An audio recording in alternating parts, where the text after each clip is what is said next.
Madam మీ దగ్గరికొచ్చే patients ఇప్పుడు career పరంగా మేము విదేశాలు వెళ్తాము. ఇలా వీసా ప్రాబ్లమ్ ఉంది. లేదంటే సెటిల్ అయినాక మేము పిల్లల్ని ప్లాన్ చేద్దాం అనుకుంటున్నాము అని మీ దగ్గరికి వచ్చినప్పుడు మీరెలాంటి సజెషన్ ఇస్తారు?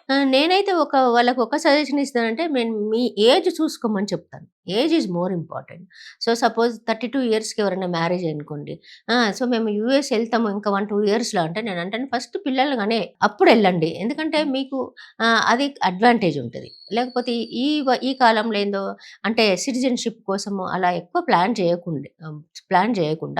ఆహ్, ఇది ఇంపార్టెంట్. ఇప్పుడు కెరీర్ ఎంత ఇంపార్టెంటో దానికంటే గూడా పిల్లలు, చిల్డ్రన్, ఫ్యామిలీ లైఫ్ అనేది మోర్ ఇంపార్టెంట్ గదా!